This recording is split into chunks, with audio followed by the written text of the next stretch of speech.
the soul and the passion rather than I have a 10-step plan or system. Is that right? That's absolutely correct. We didn't know what we were doing. We didn't know what we was getting into. We just went for it. What do you think it was about the six of you that was able to have such success? We create a chemical combination with our brain waves, with our spirit, with our intentions. And together we, as human beings, create magic. So what happened that you took a hiatus and then suddenly you're out of the group? Whatever the outcome today, like I see the beauty in the journey and I appreciate it.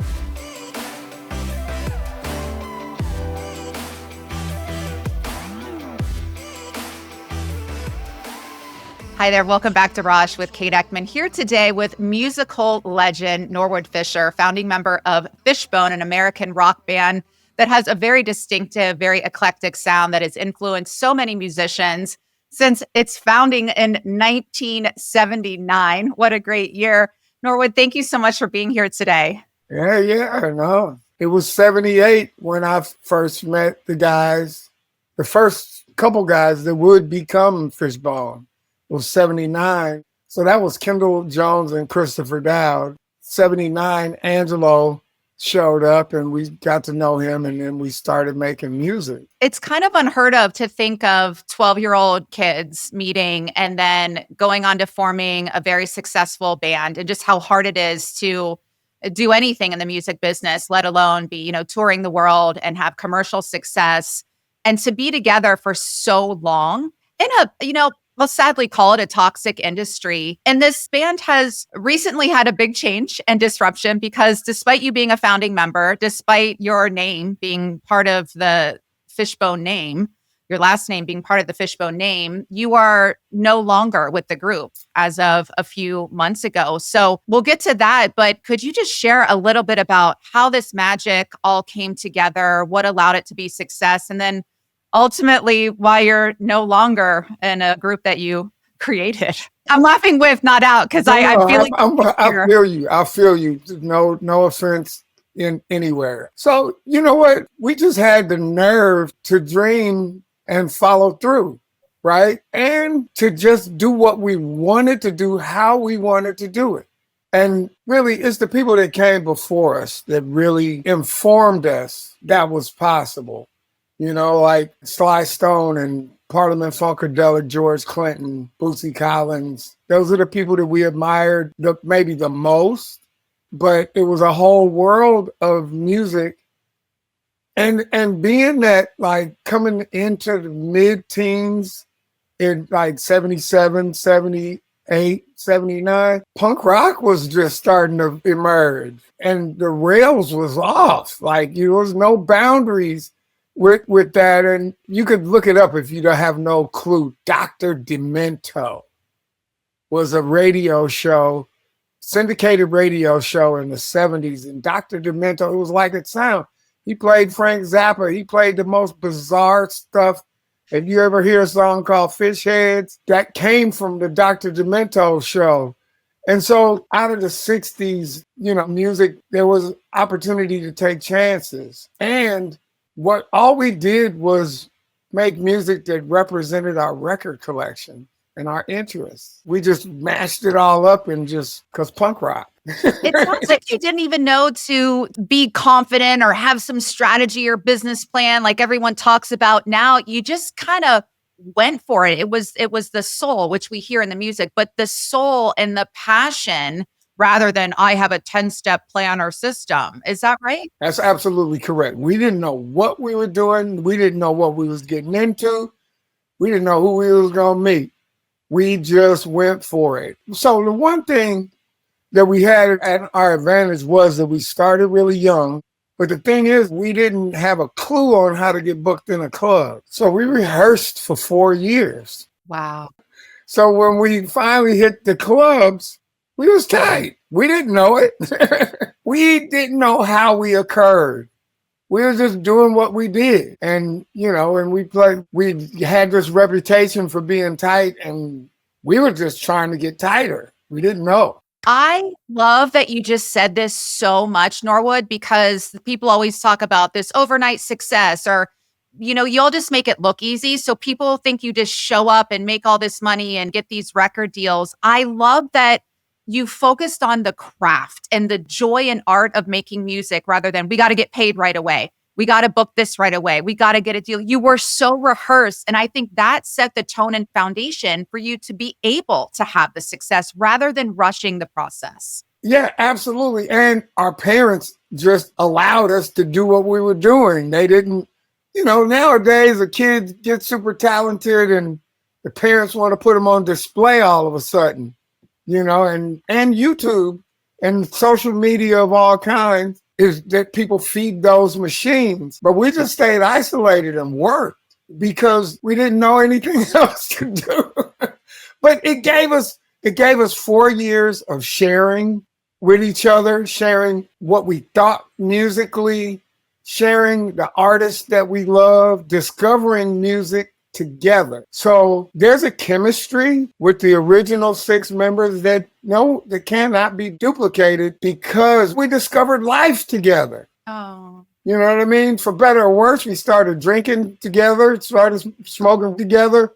You know what I mean? Like it was all of that, like, whatever the outcome today, I see the beauty in the journey, and I appreciate it. I'm grateful. And in fact, I just did this past weekend, I was a tour guide at the Punk Rock Museum in Las Vegas. That's like walking through a yearbook in my life, of my life, right? Like I think about the first time I encountered punk rock, a punk rocker, the news making parents scared and making kids curious because the evil punk rock, along with backmasking at that time, were, doing the tour guide thing at the Punk Rock Museum. I did it in August too, and each time it really connects me to the miracle and the beauty of my life, my journey. And I look at it like none of it had to be. I was always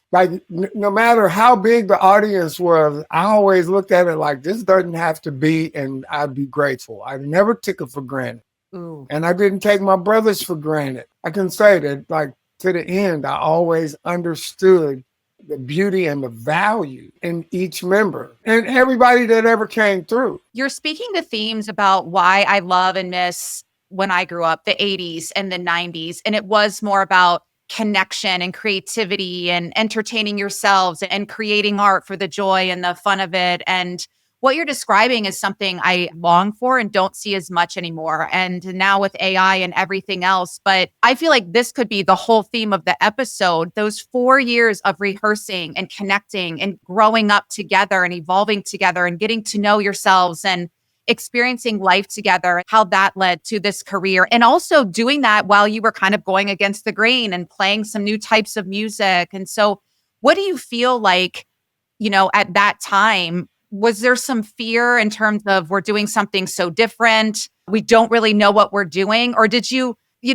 not know, so it didn't matter? It's like the bliss of not really knowing. Yeah, it was the bliss of not really knowing. Honestly, there was very little as far as fear is concerned, I believe, with any of us. If somebody in the room had trepidation, that didn't detect. So yeah, it was the ignorance and honestly, the nerve to be like, no, we can do what we want. What made you successful?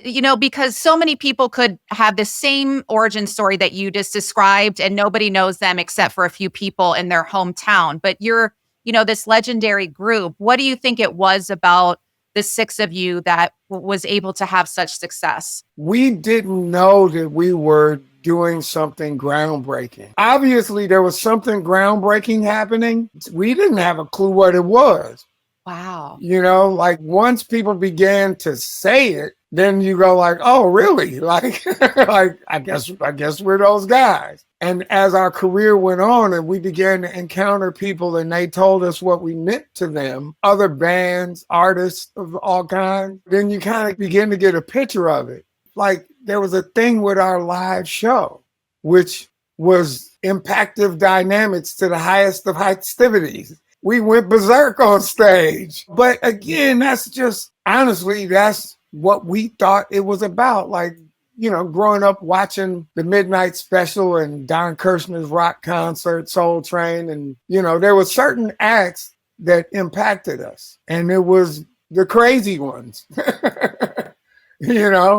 So one, being big fans of Parliament Funkadelic, like that was like the greatest show on earth, right? And anytime we saw Kiss on the TV, I never saw them live, saw them on TV a bunch, and it was like mesmerizing. It was insanity to me. And, watching David Bowie, like who pushed more boundaries than David Bowie, right? Maybe Prince, right? But maybe not more. But coming up in an era where all that stuff was happening and in punk rock. And then like real energy that like actually testosterone filled teenage young men could relate to. Like, I was like, wait a minute, that looks kind of fun, So the first time like I saw the Clash open for the Who at their first farewell tour, I ran into the mosh pit. I ran to it, got my handed to me by a bunch of jocks. It was not a punk rock show. It was the Who. But ultimately, when I first got in like a real punk rock show and got in there mixing it up, all I could think about is my homies back in the hood and like how much fun they could have. When I discover something new, like I think about my friends. I grew up in gang-related Los Angeles, so I think about the guys in my neighborhood that were my homies that joined gangs. And I'll be like, dang, if they could have just found this, maybe they wouldn't have went the gang route. Maybe they would enjoy knocking around in the mosh pit or careening down a mountain on a snowboard or surfing. Those that came before us absolutely granted us being. And the people that we were fans of, like the musical guests on Saturday Night Live, like Devo, Fear, seeing the specials on TV for the first time, and the documentary, 2 documentaries. It was The Decline of Western Civilization and the movie Dance Craze. Live concert footage of these bands that actually became the foundation of everything that we built upon, along with everything else we just kept adding to the soup. Describe that feeling of, being fans of some of the greats, that David Bowie's and Kiss, and then all of those icons knowing you and your band and complimenting your music, being influenced or impacted by your music. What was that feeling like? I'll tell you what, like there's no bigger validation than your heroes acknowledging that you exist and then giving you love. And really at the top of the mountain is ultimately George Clinton, right? Who embraced us on and off doing shows. In the last 10 years, we did tours with, and I think I was 8 years old when I first became fully aware of that band and listened to the first album, the self-titled Funkadelic and America Eats Us Young, and was an instant fan. So to live my life as like a super fan and then encounter my superheroes, George and Bootsy and eventually Sly Stone. I don't really know Sly Stone well, but there was a moment where, I was introduced to him and he like, yeah, I know Fishbone. I know Fishbone. That was like, not just those guys. Like, again, in punk rock, there's this accessibility, right? Beyond anything, knowing the bands, like most of the bands in the movie The Decline of Western Civilization, I can say we've encountered, created friendships with some.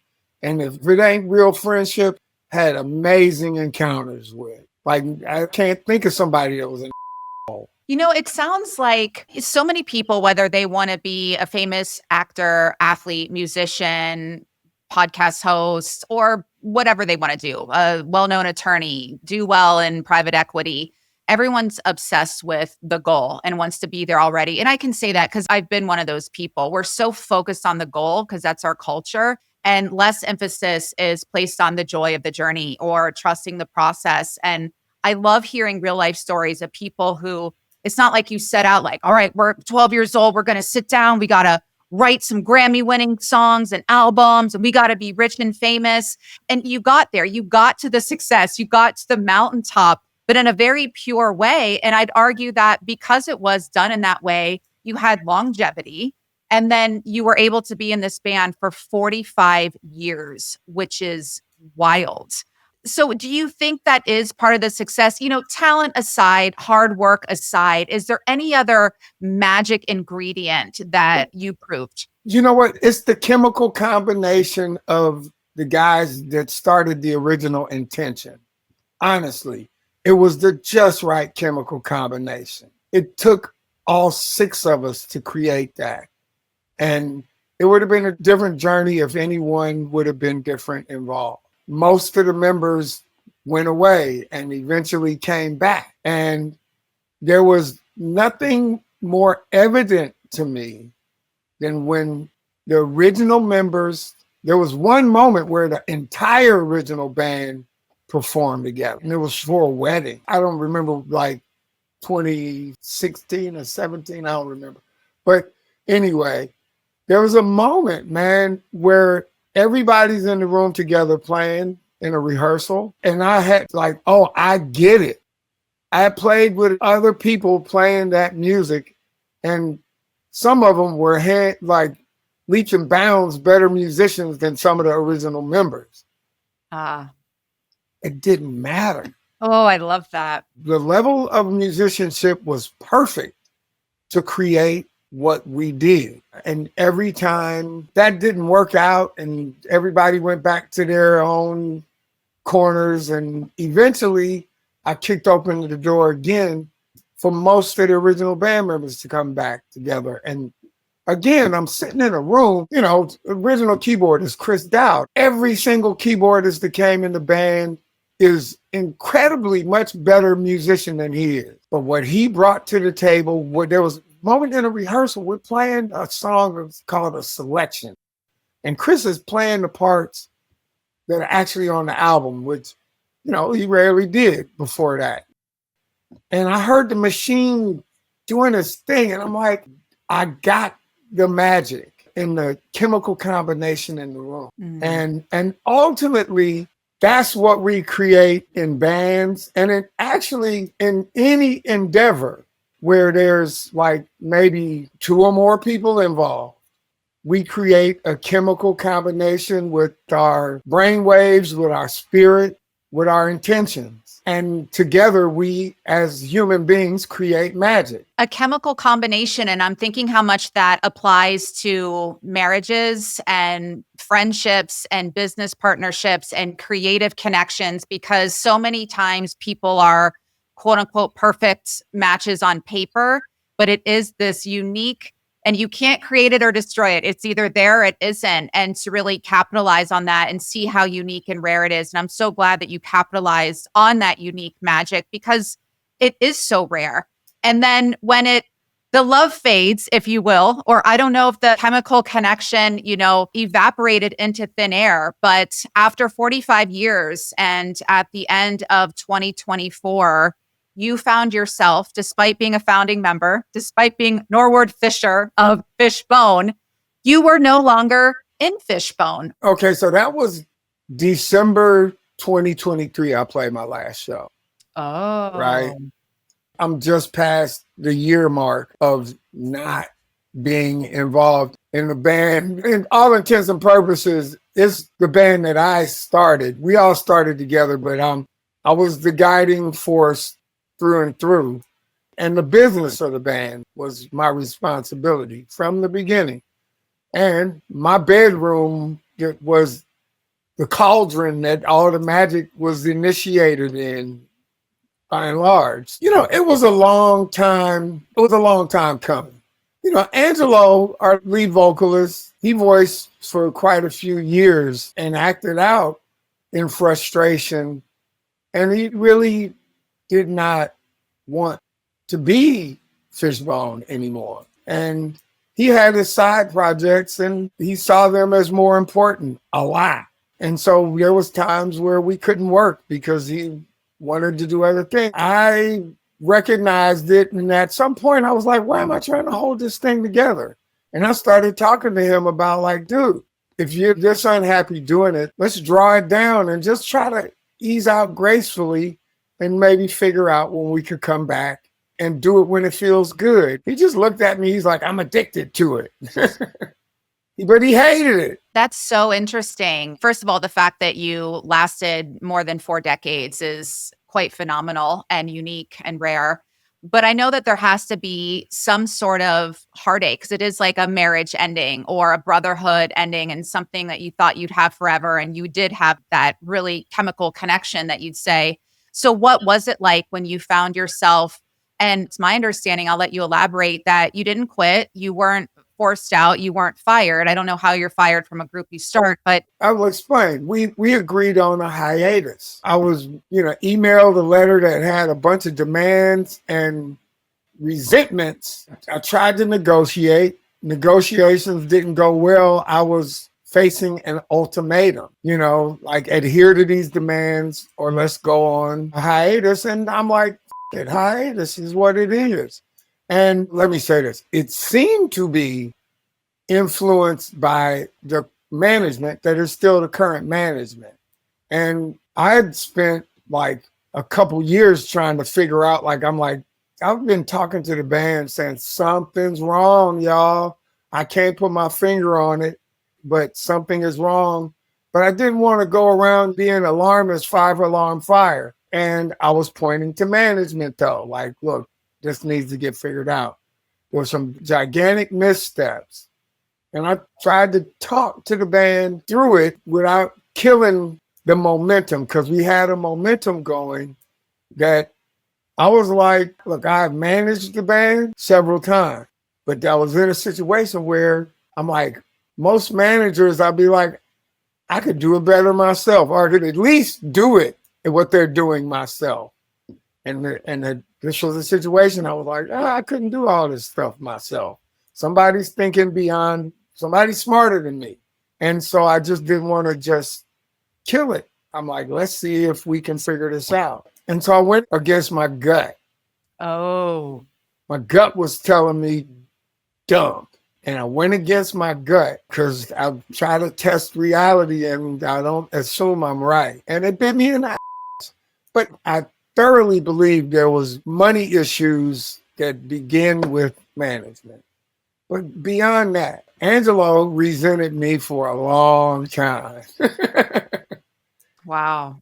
He really did. So like I said, I managed the band. So anytime I managed the band, I managed the band 3 times in the history of the band, other than at the very, very beginning. And now I didn't consider myself a manager. But every time I managed the band, Angelo began to look at me like I was an authority figure. And it wasn't the job that I wanted. I was happy to pass it on to somebody that when they came along and they were qualified. But on the real, Angelo's dad passed away, I think, in 2005. And honestly, I loved Angelo's dad, Billy Moore. He was an amazing dude to me. I really appreciate who he was. But when his dad passed, I quickly was like, oh, Angelo sees me as an authority figure. And he began to respond to me like, like his dad was gone as an authority figure of sorts that he rebelled against as a teenager. And now, as adults, grown ass men. So that was my take on it. Okay, so like I don't party, right? I don't drink, I don't smoke a thing, no drugs. But it wasn't always like that. Like in 2007, like I stopped smoking cigarettes. And then, no. 1997, I stopped smoking cigarettes. I stopped drinking. And at some point, I stopped smoking weed. But like I loved hallucinogenics, and I stopped doing that too at some point in 97. And I stopped for 3 years and then was on this back and forth start, stop until 2006. And then I just stopped everything completely. Well, Angelo's journey was a little more difficult. And I know there was a part of him that resented me for that because he couldn't do it, but there's other things and I don't know all the reasons why. So what happened that you took a hiatus and then suddenly you're out of the group? How does that even happen? And how did that make you feel? Well, we were on a hiatus. I'm going about the business of trying to figure out what happened with our money with management. I'm like, just nose to the grindstone. And a couple months into a hiatus, I look up and I see they have booked shows. And then I found out they hired new band members. Wow. Because a Dirty Walt, original member, and John Wet Daddy Stewart, who had been with us for decades on drums, they were not a part of it. I found out they asked those guys to be a part of it if they didn't want to be down. Anyway, they just started booking stuff. And nothing hurt more than that. That was a gut punch like nothing else in my life. I quickly got past some of the anger because I was thinking violently.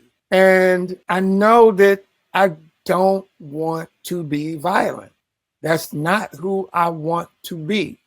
So without just suppressing it, I could work it out to where I wasn't, outwardly violent. But every time I saw an advertisement on social media, it hurt. How are you even allowed, or how is it even possible for someone to throw you out of your own band or replace you without a discussion? Or how is this even allowed to happen? I maybe I sound naive, but it's your thing. Yeah, exactly. Well, the other part of it is, one, I don't have a bunch of cash stashed away to deal with it legally. That's the recourse that I have to take. I'm in a better place today in that way through love and support of some friends. But honestly, I did do some legal things, but it got ignored. Do you think God or the universe just has a different plan for you? And I know it didn't end or have a smooth transition there the way you'd like or hoped, but do you feel like this is a higher power intervening to put you on a different path and trajectory? And your creative endeavors are still going strong. You play in several other bands, but when you look for a deeper meaning here, what message do you get? You know what? Absolutely. Look, there's this voice inside. It very quickly was like, do not be concerned with whatever they're up to. Just keep, go your path. And so I can listen to that voice, right? And at the same time, pursue my legal avenues. But God knows, I don't want to be, I have done the legal path with several things in my life, and I don't look at it as just good living, It's exhausting. It is. So, I got to find a way to do it to where I'm not consumed by it, where I do what's necessary and don't be attached to the outcome, right?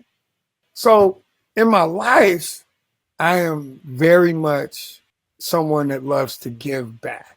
And that began, it maybe has always been a part of who I was, but really there was a point where I was looking at my life and I didn't know how I was going to make it from point A to point B financially exactly. But I looked at myself and I was like, you know what? No matter how bad I think I got it, there's people out there that are doing way worse. And at least I can use my talent to give back. And that's what I began to do. And so I've only really grown in that capacity. And really, that's one of the things that lights me up more than anything. So March 31st, I'm co-producing a fundraiser for LA fire relief efforts that will go to Music Cares and some other organizations. And it started off as a for-profit thing that got canceled because of the fire. But really, we were rehearsing right upon the performance, and the fires was like, you ain't performing, fool, go home. So in that rehearsal, everybody basically agreed, yeah, we put it to fire relief and do it that way. But that's just a part of who I am as well. A really good friend of mine named David Moss, who you may have met through Scott Page, who introduced us. But David Moss, he was doing work in Watts, the home of the Watts Rebellion, or you maybe know it more like the Watts Riots. Watts in the Los Angeles area was one of the most 50 years after the Watts Rebellion. It was one of the most neglected areas of the city, like 50 years of neglect. And David was already doing work in there in Watts, taking kids to summer camp. And then the organization he was with was the Harold Robinson Foundation, and they created a 6-week summer camp on the campus of Markham Middle School. Well, that was my introduction to giving in Watts. Well, I introduced Flea from the Chili Peppers to David Moss, and once they talked, Flea was like, let's build a music school in Watts. And I'm like, you don't have to ask twice. Like that goes down.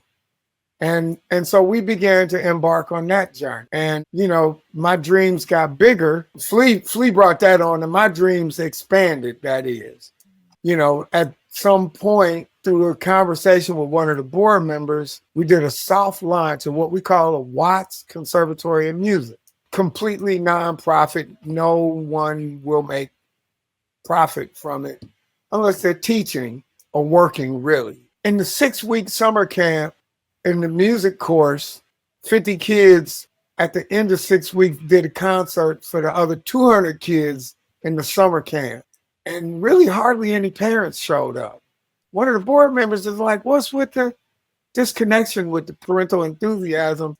And I go into like, it's poverty, you know, and all the trappings of that. I could repeat this conversation, but bottom line is, in that conversation, I was like, music is cool, but is it possible to actually put opportunity in the community? And I landed on computer coding, right? And a really good friend of mine, one day, I just kept telling people that's what I want to do. And somebody asked me what I wanted for my birthday one year. And I'm like, I want to bring computer coding to this community. And that person went and figured it out on a certain level. Came back to me with 3 organizations that did it. And then another friend was like, your dream became my dream. I'm going to help you. And then we got legs. And so I was introduced to organizations and people that could help facilitate it. And the only thing that stopped it is we ran up into COVID. The pandemic just, stopped. It would have materialized in 2020.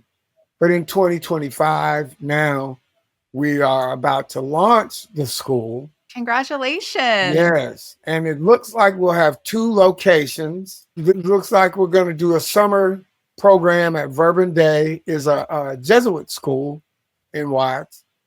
And then shortly thereafter, as soon as possible, we'll open on the campus of Markham Middle School and figure out a curriculum and whatnot. And then as soon as possible after, I'm going to bring in computer coding, robotics, and whatever else is possible in that sector. This is so exciting. You know, we're all on our own healing journey, whether we realize it or not. And you and I have both been through some unthinkable setbacks, trauma, tragedy, pain in our own way.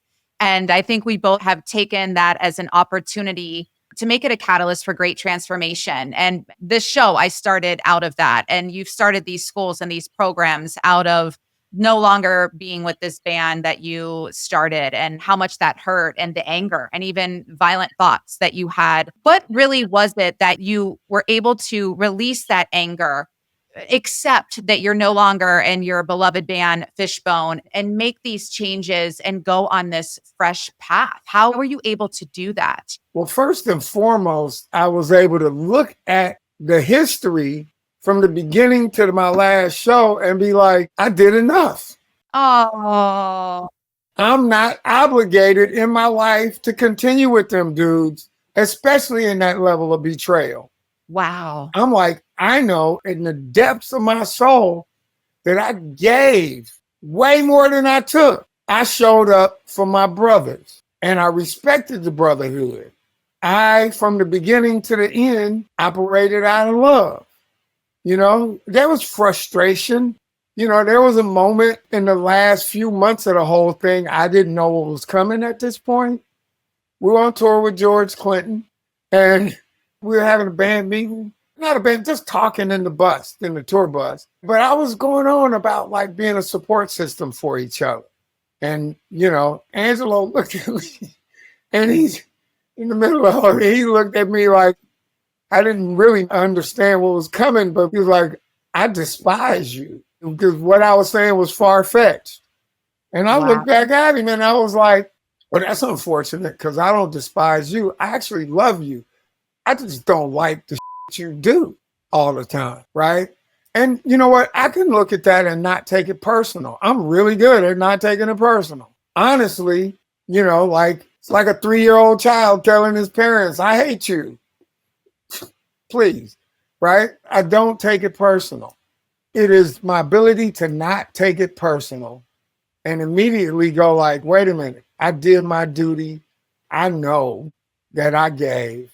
And so that's my first step away.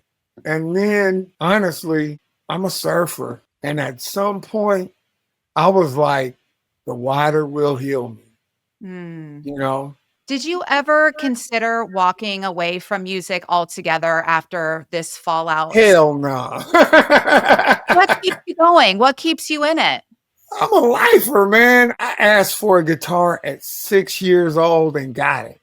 And I was 8 years old. I asked for a weight set for Christmas. My older cousin, Bud, came over. He looked at the weight set and looked at me and said, boy, you ain't gonna lift them weights. I was like, yes, I am. He made me a deal on Christmas Day.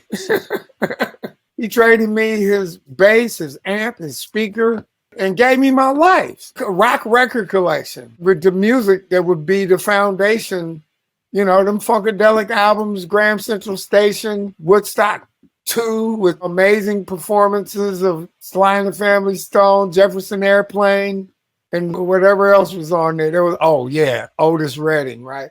And anyway. How did you learn to play the bass? You know what? I didn't. I taught myself. I am self-taught. I knew you were going to say that. I am self-taught. I figured it out. And it was just what I wanted in my life. So look, I'm living the dream of a 6-year-old. And that 6-year-old is happy as fuck. And you see it on stage. When I watch you perform, I've seen you with ThinkX, one of your bands that is phenomenal. Love your band members. And you're in there. Scott always talks about you're up there with your short, blissed out, playing the bass in the zone. You do. You look like a kid in terms of energy. What is that you're tapping into? Oh, wait a minute. And look, I don't even know, but I've been thinking about this for a while. And look, this is the first time I'm going to talk about this particular phenomenon. No. Maybe I talked about it. I just did an interview with Bass Magazine, and I may have talked about this there. But there was this thing that I noticed very early, before we even had the name Fishbone, in the room. Like, we'd be jamming, we'd be playing. And when we were all 6 of us just deep in it, I look around the room and we'd be just kind of swaying and not to the rhythm. It just like, and I felt it. Sometimes I'd be like, why am I moving like this? And I still don't know what that was. And it never happened with another group of people.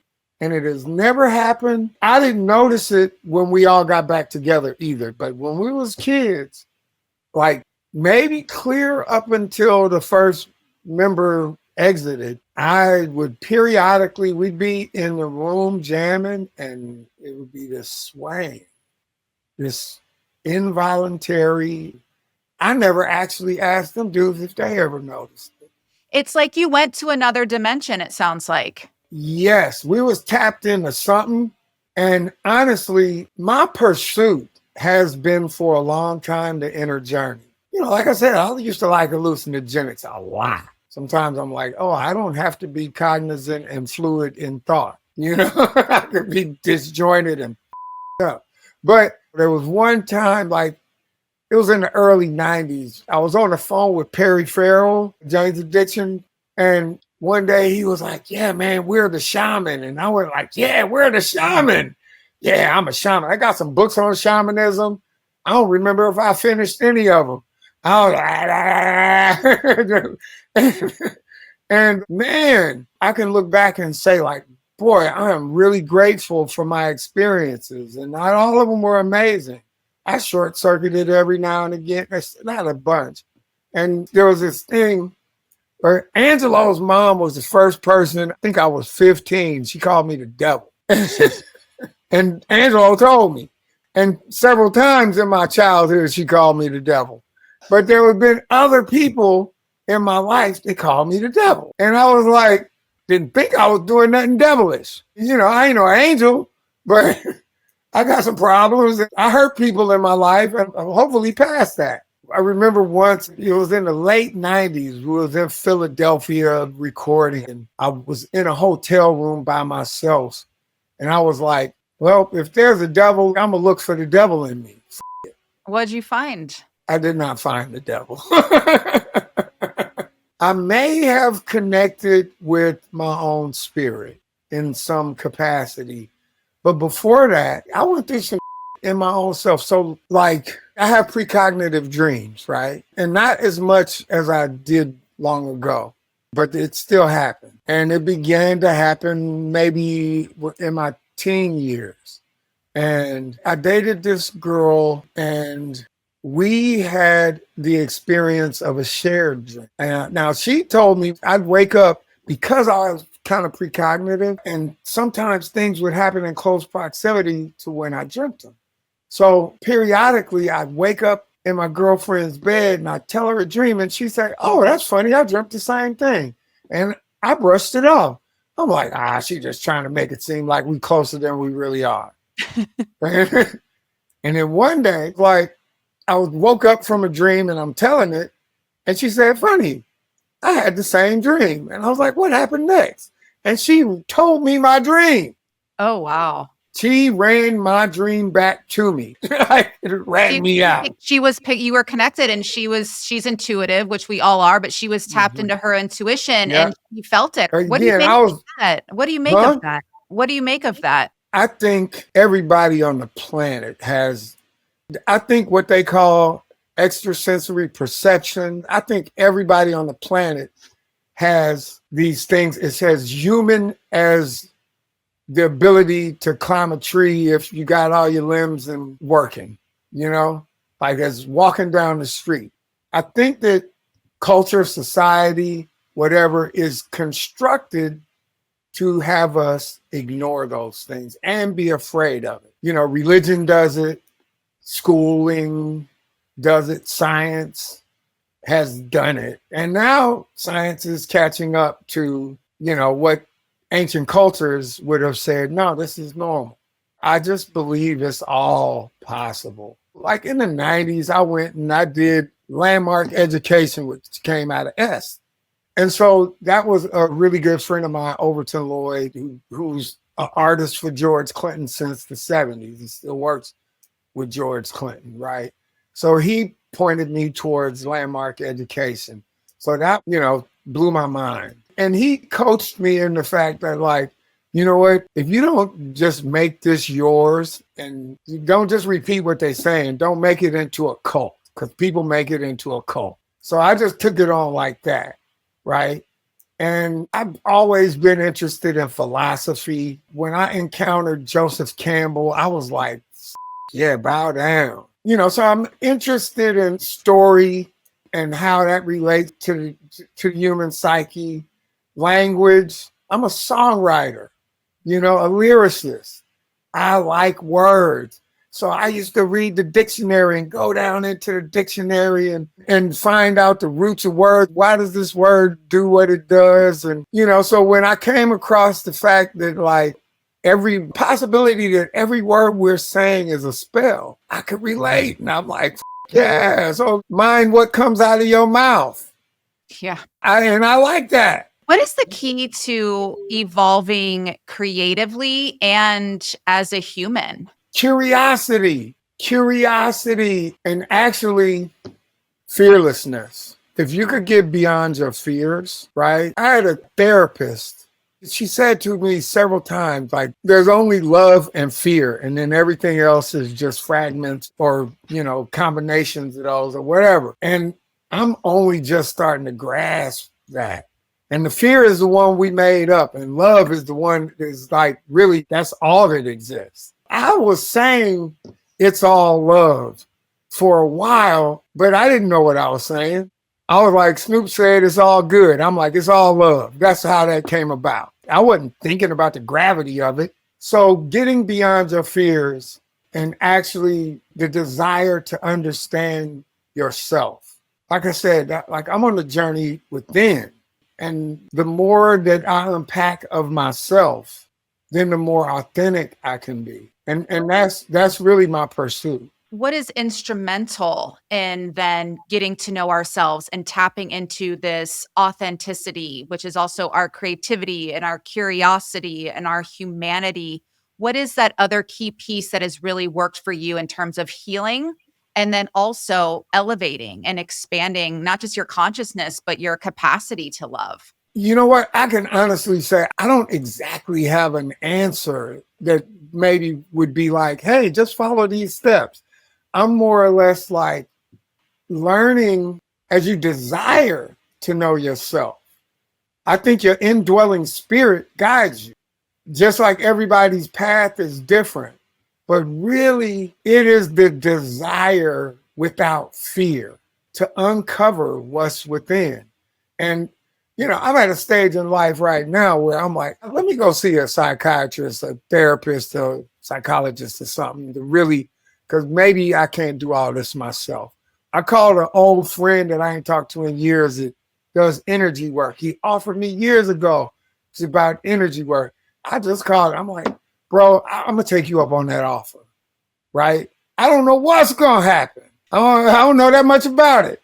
You're speaking my language, Norwood, because we all need support. We all need to work with a specialist of choice. We all owe it to ourselves to do this deep healing and transformation. And it's the privilege of a lifetime to really get to know ourselves. And so maybe it took you a little while, but you're here. And I applaud and honor you for doing this. And thank you for sharing it publicly, because it is my greatest hope that everybody takes you up on what you're doing and starts to look a little deeper and want more for themselves and to get rid of the devilish ways, whether we think we have them or other people do, and really embrace this. And you don't pretend to have all the answers. You're just really open to exploring. Yeah, absolutely. And so check this out. I was like, so my grandmother had severe Alzheimer's and dementia, right? And at some point, my uncles, they couldn't take it anymore. So my mother was like, send her to me. So in the early 2000s, my grandmother came to live with my mom. And observing my grandmother, through her Alzheimer's and dementia experience, I got to see her wrestling with all manner of traumas from her childhood and her preteen years. Very recently, I was having a conversation with another musician who said his mother was having like her 90th or 91st birthday parties really soon. And he was like, yeah, you know what? Sometimes I see my mother wrestling with things that happened to her, traumas from her childhood. I promise you, like I made up my mind when I'm watching my grandmother be 10 years old and fighting with her 8-year-old sibling, was my mother. It was turned into this 8-year-old, or my mother would be her older sister. My grandmother's 12 and her older sister's 14 or 15. So I'm watching this and I'm like, oh, that's when I realized like we carry shit to the grave if we don't deal with it. Thank you so much for saying that, which is why I'm so passionate about doing this work and talking about it in this show and bringing on people to help us do it. And I appreciate you just, again, speaking so openly about it, because I feel like sometimes I preach this to people I love and care about, and it goes over their head or in one ear and out the other. And I just think you're going to deal with it now, or you're going to deal with it at 90 years old with some disease or in the grave, and you're going to keep carrying it into the next lifetime and the next lifetime. There's no free pass. You've got to deal with it now. And yes, it can be challenging and scary and debilitating and awful at times, but it's also such a gift and privilege. And to clear this out and just see and feel and experience how good and juicy and meaningful and fulfilling life can be. Yeah, that's really so. Like I came up going to church every Sunday, and my mother sang in the choir, and I first played bass in the church. at 8 or so. And I wasn't good. I sucked, but they were support system, right? But honestly, that religious indoctrination put a lot of fear in me. I didn't know how scared I was till I started bubbling up, and I'm like, oh my God, like this ain't living. You know what I mean? Like, wait a minute. That was one of the things that I had to deal with, where I had to kind of let go. Ooh. And I had to get where I didn't care Ooh. what was after this life. It wasn't atheism. Use the term irreligious. Didn't care. And I began to be in a space of like, I got to make sure that every day I'm in the realm of this planet, that I live my life to the maximum, the fullest. And that's when I began to like dealing with those fears was the first time, like, I'm going to hell. Like, you know what I mean? And the devil and all of that. Like, I had to get past that. I couldn't carry that on in my life. And I don't care about uprooting anybody else's belief system.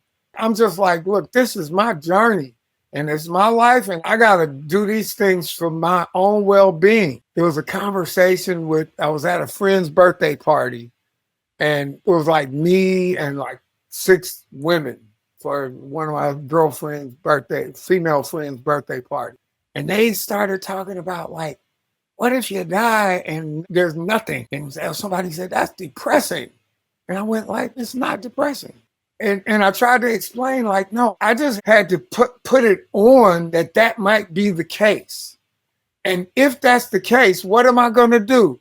Live the out of the day, you know?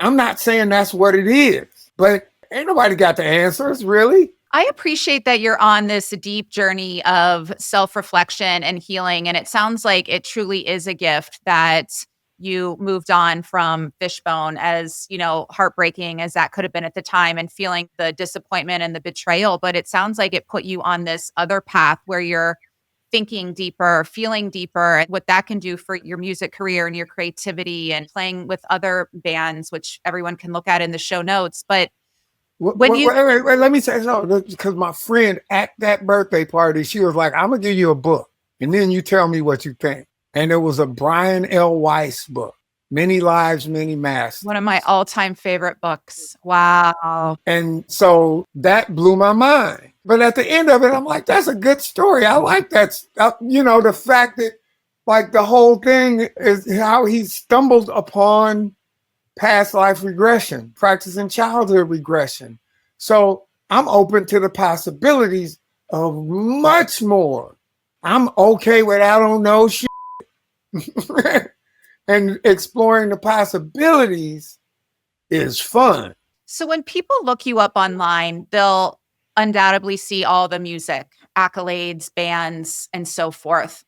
What else do you wish was written there in your Wikipedia page about you in terms of your identity, in terms of your success, whether it's doing this? I don't know, because I never looked at my Wikipedia. But it is. It's all the music. I never looked at my own IMDb. But what I'm saying is, what else do you want people to know about you besides just the music? What are you proud of? The things I'm most proud of, I think, one, like my Fishbone journey is incredible. I'm deeply proud of my journey there, my accomplishments, the role that I played, what I gave to it. I regret nothing, and now it's over. I'm like, I gave to the very end. I'm okay. I know deep inside, I was a good brother to my brothers, right?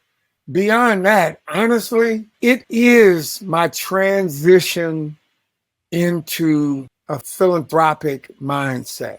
Like, honestly, like that. And the only other thing is really my kids, like my children who are adults. And really, I appreciate nothing more than my relationship with them through their lives. Imperfect, for sure. But I look at my kids like they're amazing human beings, and I love my conversations with them to this day. So I got 2 kids, a son and a daughter, and being able to be a part of their lives through my musical career. And again, like with my son, I saw that I was passing on trauma Ah. and I reeled it in. Oh, I so appreciate that self-awareness. Thank you so much for saying that. No, I saw it. Like, I'm born in 1965. My parents grew up, born in the 40s, growing up in the 50s into the 60s. You know, Black community, maybe all communities, I think. Some people had parents with heavy hands. So that was normal to me to get my ass beat by my parents. It wasn't until I went to school with white kids there where I was like, your parents don't hit you. Believe me, all the original Fishbone, after you meet somebody, trauma bond. How bad your parents beat you? It's real quick. You know, I actually hold nothing against my parents for it. It was just what the world was. And honestly, I had a deep thought about it at one point. I'm like, you know, because my grandmothers both beat the shit out of me at some point too, right? You know, so their grandmother's hands was heavier than my parents on some level. So I was like, damn, what if it just kept going back? You know, like my parents, my grandparents hit harder than my parents and the great grandparents, and the beatings kept getting more severe the further back you went until it was a white man with a whip in his hand beating the shit out of some slaves, you know. And so I could forgive it all. Forgive it. How did you do that? Like, one, I never did take it like personal either. You imagine it's from a place of love. And one, I'm like, that's all they knew. You know, the Bible would spare the rod, spoil the child. And again, I don't think that's like indigenous American culture. I somehow think that maybe ancient, like that wasn't a part of the thing. And maybe in most African culture, I'm not sure, but I want to think that beating the shit out of your kids wasn't a thing. They were indoctrinated into Western European culture where that was very much a thing. And that's just what we had to walk through to get to where we are. And, you know, people today are still doing that. But like my daughter, I never touched like that. I never beat the shit out of my son either. I'd call myself tapping him lightly. And at some point, I had to stop that. I didn't want to hurt him. I didn't want to do what was done to me. But I thought, like, well, you got to do something. Thank you for breaking the generational trauma. That's so important. And even to talk about it, because a lot of people don't even know what that is or don't know what it is to heal ancestral trauma. So thank you for that. I just want to wrap up here by you offering, you know, a piece of advice or wisdom to someone who may be struggling with disappointment or betrayal or overcoming some generational trauma and needs some healing. What could you share with my audience today that will help them heal and evolve on their journey? Honestly, the most powerful thing that I think people can do is ask for help. Honestly, there's a lot of power in surrendering your ego to I need help. I had some foundation with my interests and my pursuits that maybe guided me to books, guided me to lectures, to whatever that helped me to connect with what might get me far enough without actually going and seeing a psychiatrist, therapist of some kind. But I'm completely open to that. And honestly, yeah. And if you need to go grab a book, go grab a book. Go, you know, download a video, watch something, watch somebody. But really, human interaction, being able to find someone that you could trust on any level and open up to. You know, I'm still working on a whole lot. As much as I don't give a f, there's maybe some things that I hold on to tight. You know what I mean? I appreciate that. And so I'm working on it. And, you know, in business, I always thought like, I want to surround my people with people I believe are smarter than me. Well, in life, listen to somebody else. What a concept, right? Like, listen to what someone else thinks. Ask someone. So, you know, the ability to ask someone else what they think of you and take whatever comes. You know, your friends, your people who know you, your acquaintances, and really accepting someone else's perception. You don't have to wear it, you know, every day like it's a prison suit, but just to consider, you know, maybe what someone else thinks of you as well. Thank you for that, Norwood. I so appreciate you being here today. Right on. I'm happy you asked me on. It felt good to come on and hang out with you, Kate. It was good. It was a good time. Thank you so much. And thank you, all of you, for being here, especially at the end. We both appreciate you. We'll see you right back here next week. Bye, everybody.